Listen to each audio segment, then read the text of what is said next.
Hey, good morning. It is Wednesday morning. We are into work. I get asked quite often if I would write people workout plans. Will you give me something that I can do in the gym? I'm starting to work out. And that's great. And I'm definitely down to help. But what you need to understand is workout plans evolve. Workout plans change constantly. And it's better if you develop your own workout plan because you know why you're doing it, you know what muscles they're hitting, you know how to concentrate on it. So, what we're going to do this video is kind of go over the basics of setting up your workout plan to ensure that you're hitting everything you want to hit, to ensure that you don't injure yourself, and to ensure that you lay a nice, good foundation in this first year so that years to come you're still working out, you're still lifting, and you're still enjoying life. Thanks for watching, and stay tuned.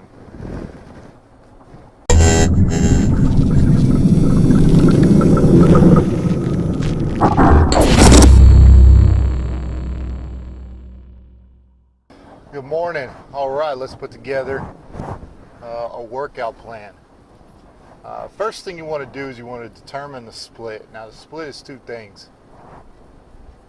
First, the split is the number of times you plan to work out in a 7-day period, in a week. Most common is 5 days because people like to work out Monday through Friday and then take the weekend off, which is fine. But I would recommend no less than 3, no more than 5, as far as number of days you work out within a week's period. The second thing about the split is what muscle groups you're going to work on each particular day of the week.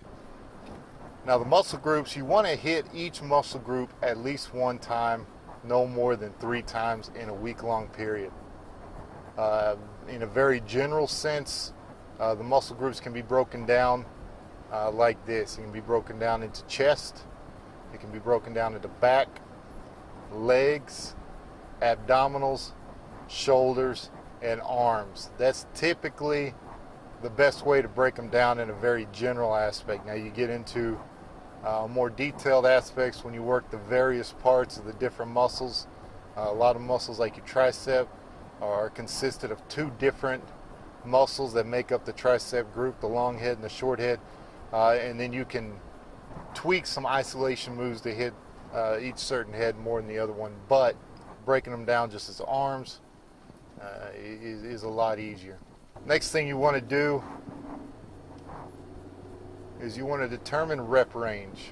That's the number of times you're going to move the weight in each set. Exercise is a particular, obviously, exercise. A set is the number of times you're going to perform that exercise, and a rep is the number of times you're going to perform that exercise within each set. So, for example, if I'm doing bench press is the exercise. I'm going to do 4 sets, and on each set I'm going to push the weight 10 times. So that's bench press exercise, 4 is the set, 4 sets of 10. If you are looking to add strength, then you want to keep your rep range down below 12. I would even highly recommend keeping it no more than 8.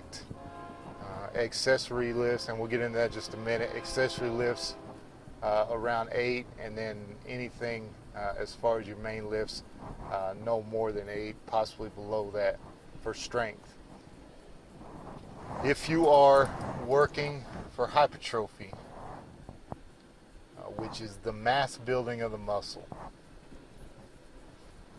then you want to keep your rep range in the 12 to 20 range. You're going to decrease the weight. What that's going to do is send a ton of blood to the muscle and in essence inflate the muscle. Now, anyone who tells you that you do high reps to tone is misleading you, and they probably curl in the squat rack. If you want, got to understand Muscles are built in the gym, muscles are toned, or definition is created in the kitchen. The only way you're going to get lean and ripped is if you eat right. You cannot outlift your diet. You cannot do a magical set. There's no point in going into the gym and doing 500 sit-ups because you will never see that six-pack unless you're eating correctly. So, rep range. Lower reps for strength, higher reps for hypertrophy or mass building. Now the breakdown, number of exercises per workout, it all depends. I typically like to do 2 main lifts and anywhere from 3 to 5 accessory lifts depending on the day and what exactly I'm working out as far as accessories go. Main lifts are typically lifts that you want to do heavier weight on. You want to try and exhaust the muscle as much as possible in the first 2 exercises, so everything you do after that is just tearing down as much muscle as possible, because the more muscle you tear down, the more muscle you rebuild. The stronger you get, the bigger you get. All right, now let's talk exercises. What exercise should I choose? Well, first and foremost, you got 2 types of exercises. You have compound lifts and you have isolation lifts.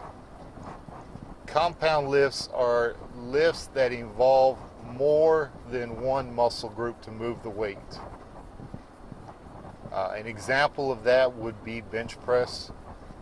You use your chest, you use your triceps, you use your deltoids, which are your shoulders. There's some bicep work involved in it a little bit. There's a little bit of back. But as you can see, a lot of muscle groups are involved simply to push the bar up. An example of an isolation move would be concentration curls. You keep your elbow stiff, you don't move your shoulder, and all you do is move the weight up to your chest to curl it. And it involves only, or it isolates, the bicep. Now personally, I like to involve as many compound movements in my workout as I can. Typically, there are only 3 muscle groups that I really concentrate on as far as isolation goes, maybe 4. That would be calves, that would be my traps, sometimes curls, even though my curl work, my biceps get work when I do some of my back exercises, and then my deltoids, particularly the middle deltoid, since my front and back deltoid typically get a workout in when I'm pushing or pulling something. So those are really the only 4 exercises or 4 muscle groups that I really concentrate on as far as isolation. I involve so many compound movements that I hit all the muscle groups. Within a week period, and I typically hit them at least once, sometimes 2 times a week. But I am, as I mentioned in earlier videos, I am training to participate in a powerlifting meet in October, and so a lot of what I'm doing is heavy weights, heavy compound movements. So you need more muscle groups to move the weight as much as possible. Let's get down to the compound movements that you should incorporate into all your workouts.